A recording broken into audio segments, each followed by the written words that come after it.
Moikka moikka ja tervetuloa mun kanavalle. Mun nimi on Jarno ja tää kanava on Easy Finish. Ja mä istun nyt tässä sohvalla tälleen rennosti. Slowly spoken Finnish. Piti vähän aikaa muistella, että mikä oli tämän videosarjan nimi.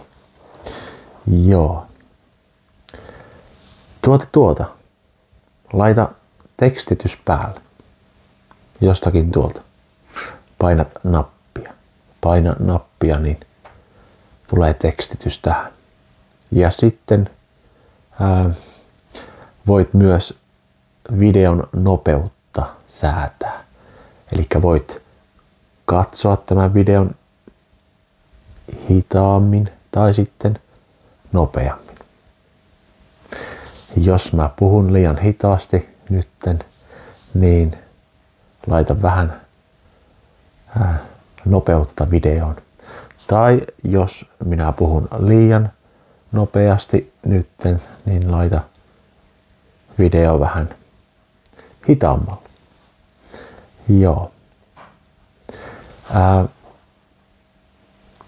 Kielet. Maailmassa on tuhansia erilaisia kieliä. Kielet ovat mielenkiintoinen asia ja ehkä ilmiökin. Miten voi olla, että meillä on yksi maa ja sitten meillä on rajat. Meillä on maassa rajat ja rajan toisella puolen puhutaan eri kieltä. Se on jotenkin käsittämätöntä. Esimerkiksi Euroopassakin niin on erilaisia kielialueita Euroopassa ja on erilaisia kieliä. Ja maan rajat erottavat, että mitä kieltä puhutaan. Se on mun mielestä tosi mielenkiintoinen asia tässä, niin kun, jos ajatellaan vaikka niin kun, politiikassa tai matkustamisessa tai businessmaailmassa, ihmisten välisessä vuorovaikutuksessa, niin on jännä, että meillä ei ole vain yhtä kieltä. Tai että me osattais luonnollisesti monia kieltä. Totta kai englanti on valtakieli, mutta se, että me ihmiset tulisimme monikielisiksi. Tietenkin on maita, jossa puhutaan monta eri kieltä. Esimerkiksi ihan täällä Suomessa on alueita, jossa puhutaan ruotsia ja suomea ja moni oppii ja omaksuu ruotsin ja suomen.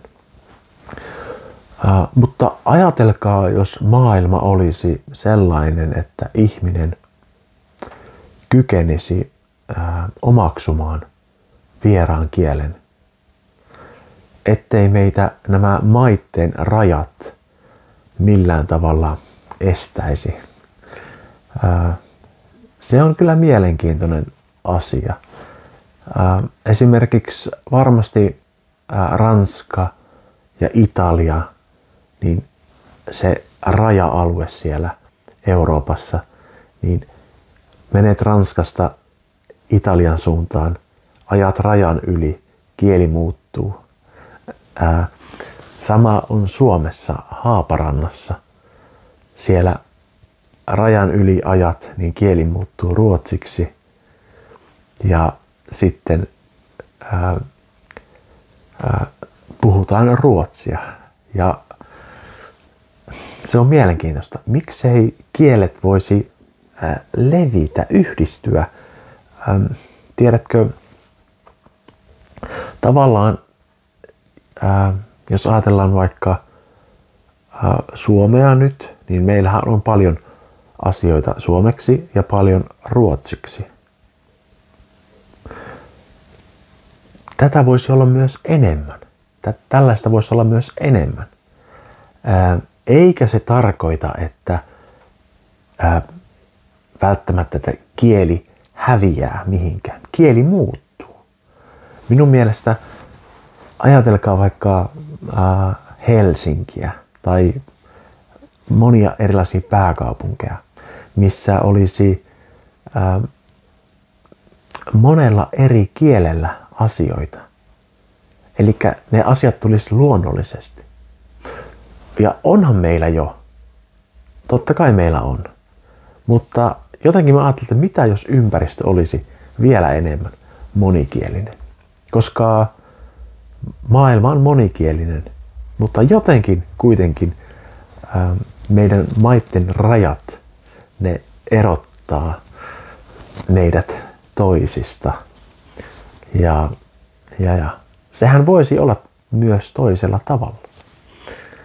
Joo. Ajatelkaa, jos minulla olisi tuossa maitopurkki, joka olisi vaikka ranskaksi. Tai jos minulla olisi olutpullo, joka olisi vaikka saksan kielellä. Totta kai sellaisiakin on, mutta ajatelkaapa maitopurkki saksan kielellä Suomessa tai ranskan kielellä tai jogurtti tai joku viroksi tai norjaksi tai espanjaksi, venäjäksi. Siis miksei? Koska se aina, monesti se pitää olla niin kuin se tuote. Tuote on, tämä on saksalainen olut, tämä on venäläinen leipä, mitä tahansa. Mutta entä jos suomalainen tuote olisi vaikka ranskan kielellä tai saksan kielellä tai espanjaksi? En mä tiedä, mutta jotenkin mä ajattelin, että se voisi helpottaa, että meidän ympäristö olisi enemmän monikielinen. Esimerkiksi se, että suomalainen valio, maito, siinä yhtäkkiä olisikin asiat ranskaksi. Niin, en mä tiedä. Mutta jotenkin tällöin kun opiskelee kieltä, niin huomaa sen, että kaikki sanoo, että opiskele kieltä, kieli avaa ovia, kielet ovat maailma. Mutta sitten kuitenkin meidän ympäristö on monesti aina yksikielinen, ei ole monikielinen. Eli jos kieli tulisi meidän luokse, eikä meidän tarvitsisi mennä kielen luokse. Joo. Mutta tämmöisiä ajatuksia kielestä.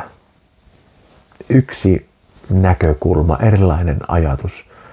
Mitä jos meillä olisi monikielinen ympäristö, ei vain ehkä yksikielinen tai pelkästään englanninkielinen ympäristö. Joo, mutta mitä mieltä sinä olet? Laita tuonne kommenttia. Jos olet uusi täällä, niin kiitos katsomisesta ja kiitos myös teille tilaajille, katsotte näitä videoita. Tilaa kanava, jos olet uusi täällä, ja voit myös liittyä kanavalle ja painaa kiitos-nappia ja lahjoittaa rahaa. Ja mitäs muuta? Ei mitään.